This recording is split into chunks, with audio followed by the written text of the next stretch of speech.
Babe, ano ba yun? Ang aga-aga eh. Kumain ka na naman kagabi, no? Oo, nagutom ako habang naglalaro. Bakit? Ano naman bang issue mo? Issue? Jihan, iniwan mo na naman yung mga hugasin. Isang plato na nga lang, hindi mo pa hinugasan. Grabe ka naman makasigaw, babe. Magigising yung buong barangay oh. Ilang beses na nating napag-usapan to? Ilang beses? At paulit-ulit mo pa rin ginagawa. Ano to, collection mo?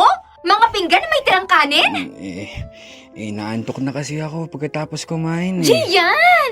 Hindi excuse ang antok para sa lahat ng bagay. At isa pa, malas ang nag-iiwan ng hugasin. Gusto bang malasin tayong dalawa buong linggo? Tapos yung kanin, didikit, titigas. Ako na naman ang magkakagalos ang kamay, kakakuskos. Babe, hindi naman. Binabad ko naman sa tubig kagabi para hindi ka na mahirapan. Pwes, ikaw ang gumawa, kaya bumangon ka na dyan. Babe naman, mamaya na yan. Sabado ngayon. Rest day. Pwede bang chill lang? Rest day, pero hindi rest day sa responsibilidad. Ano, buong araw ka na namang nakahilata. Kakain, maglalaro, tapos balik higaan. Minsan ni maligo hindi mo magawa. Gian, hindi lang to tungkol sa hugasin. Tungkol to sa respeto. Sa bahay, sa akin, sa... Babe. Ang sakit na sa tenga.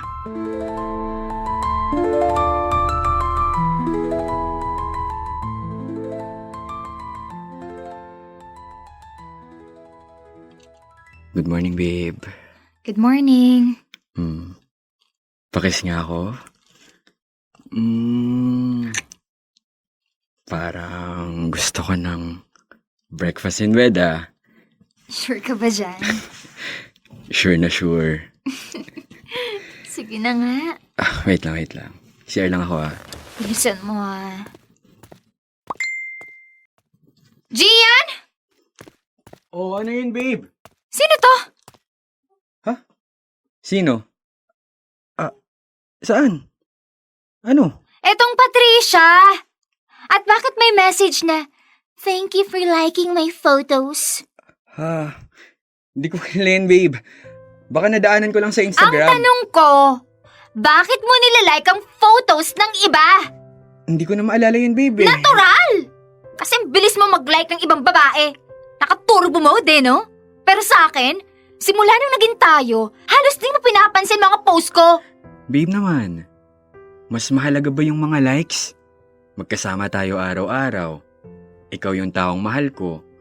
Yung like, hindi ko na maalala. Huwag mo akong lokohin! Kung hindi ikaw nag-like, sino? Multo? Hacker? Baka nahack ako. Hindi ko talaga alam, babe. Hindi ko naman pinapansin yun. Hindi pinapansin. Kaya pala may thank you message.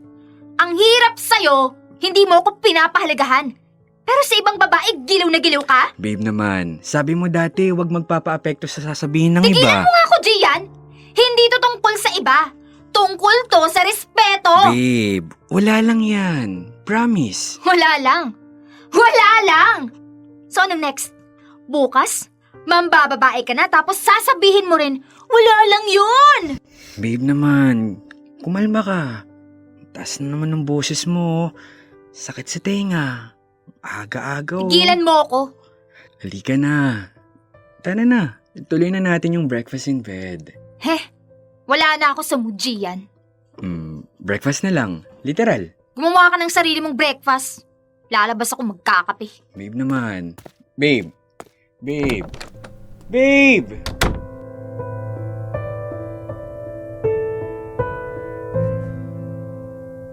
Dear love, ako si Gian.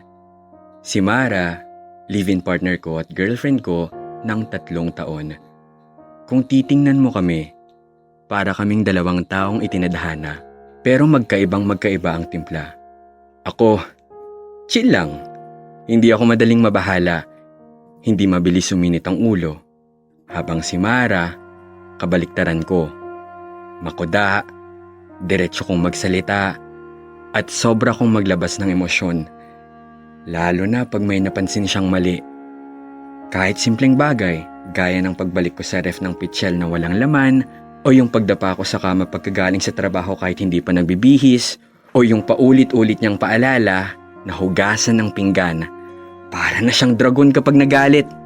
At oo, minsan nakakapagod. Pero mahal ko si Mara kasi ganun siya magmahal. Maingay, todo, at buo. Kaya kahit na minsan, yung boses niya ang nagiging ugat ng mga away namin, tinitiis ko kasi kasama sa pagmamahal ang pag-unawa, pag-intindi at pakikinig sa ingay ng taong mahal mo.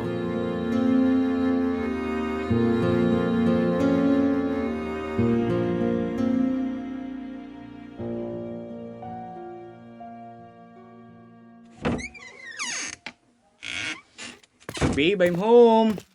Uy! Uy! Babe! Ano ba? Ganyan bang salubong mo sa akin? Kauwi ko lang galing trabaho, oh. Ilang beses ko bang uulitin, Gian? Ilagay mo ang labahan mo sa basket. Hindi yung tinatambak mo dito sa sofa. Hindi ko naman sinasadya. Ayan na naman tayo! Hindi sinasadya! Lagi na lang! Paulit-ulit nakakasawa na, Gian! Ang OA mo naman, babe. Para ka nang babato ng kasalanang mortal. Damit lang yan, Mara. Damit lang? Pagod na akong magligpit ng kalat mo araw-araw! Di wag mong iligpit. Ikaw ang nang-i-stress sa sarili mo eh. Sa mga bagay na hindi naman dapat problemahin. Kasalanan ko pa ngayon! Kasalanan ko na gusto ko ng malinis na bahay! Hindi ko sinabing mali. Pero sobra ka na.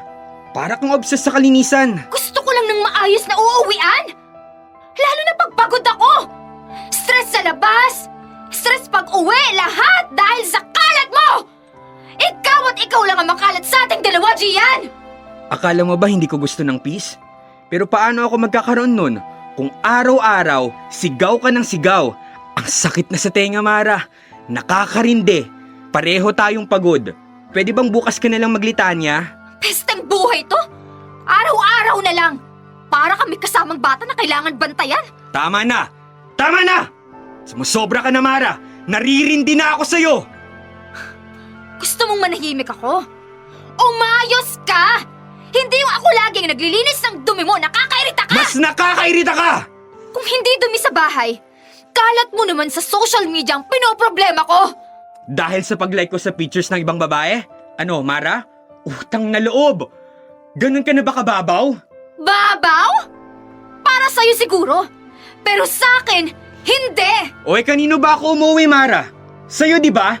Ano bang gusto mo? I-baby pa kita? Ang hirap mo ring intindihin eh. Dahil hindi mo ako iniintindi! Paano kita maintindihan kung nauuna yung maingay mong bunganga kaysa sa utak mo? Gian, pinapahaba akong pasensya ko. Huwag mo akong ubusin. Kundi ano, ha? Ano? Pagbabantaan mo ko? Ngayon ka tatahimik? Ngayon kung kailan mas kailangan mo magsalita? Ewan ko sa'yo, Gian. Hindi ko na alam.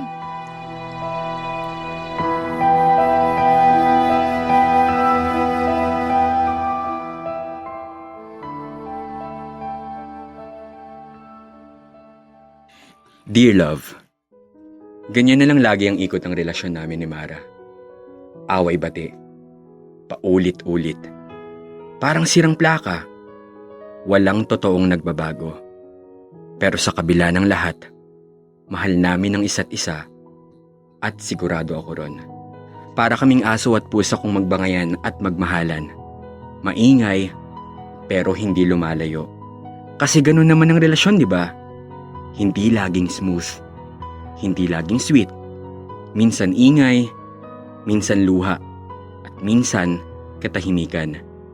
Ang mahalaga, marunong kang magpatawad. Marunong kang tumanggap ng pagkakamali kahit paulit-ulit. At kapag mahal mo talaga ang isang tao, kaya mong tiisin, kaya mong unawain, at kaya mong ipagpatuloy. At siguro, sa tingin ko, kaya pa naming buhayang dalawa ang relasyon na to.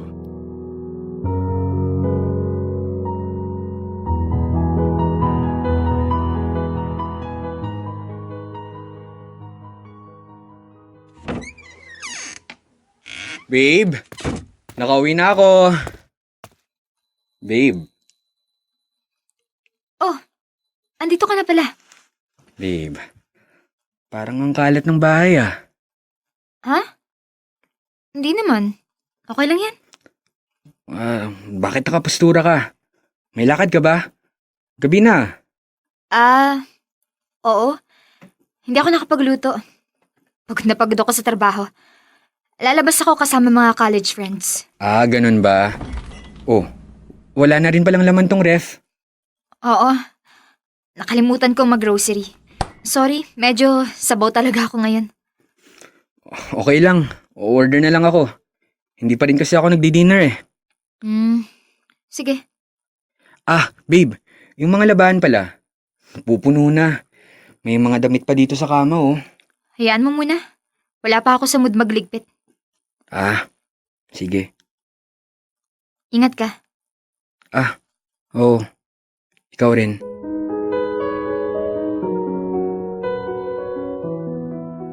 Dear Love, habang tumatagal, unti-unting nawala ang mga pag-aaway namin ni Mara. Pero kasabay nun, unti-unti ring nawala ang pagiging maalaga niya. Tumahimik ang bahay, oo, pero hindi ko na alam kung tahimik ba talaga o wala na lang kaming gustong sabihin sa isa't isa. Tahimik nga, pero mas magulo. Mas maluwag ang paghinga, pero mas mabigat ang dibdib. Iniisip ko na lang na at least hindi na ako parang batang pinagsasabihan sa bawat kalat. At least wala nang sigaw, wala nang sermon, wala nang pagdududa. Tingin ko, mas payapa ang bahay. Tingin ko. Pero hindi ko alam kung totoo. Napadalas din ang pagalis ni Mara. Kumakain, tumatambay, bihira na siya sa bahay. Umuwi na lang siya na parang bisita. Hindi ko alam kung dapat ba akong mabahala. Hindi ko rin alam kung dapat ko bang ikatuwa na hindi na kami nag-aaway. Kaya sumabay na lang ako sa agos. Tinanggap ang pagbabago niya. Kahit sa loob-loob ko, may kung anong unting-unting nawawala na hindi ko pa rin kayang pangalanan.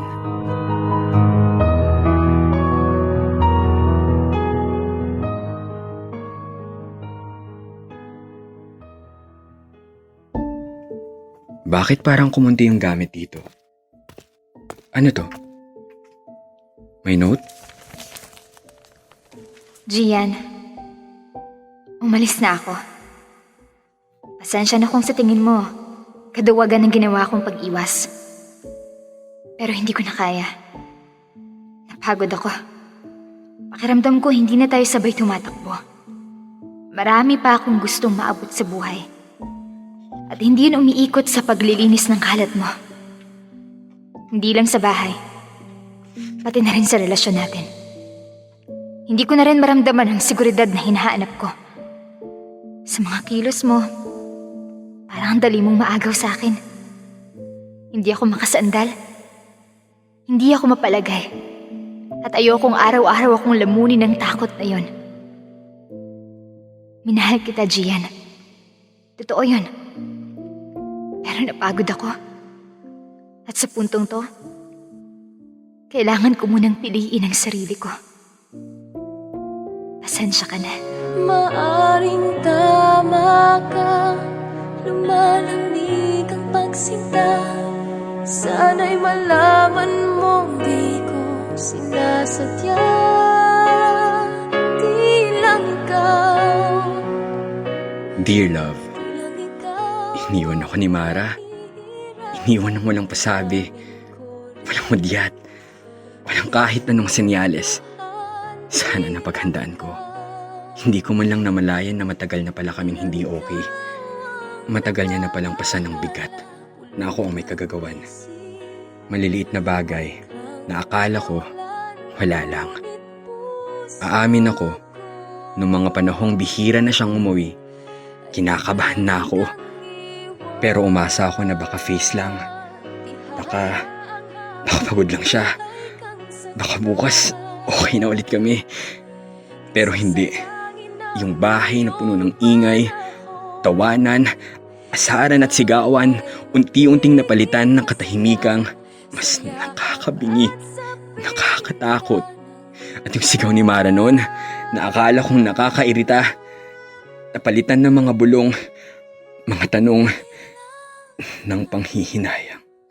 Sana mas nagbigay ako ng konsiderasyon. Sana hindi ko siya hinayaang maubos. Sana mas pinakinggan ko si Mara nung may pagkakataon pa. Di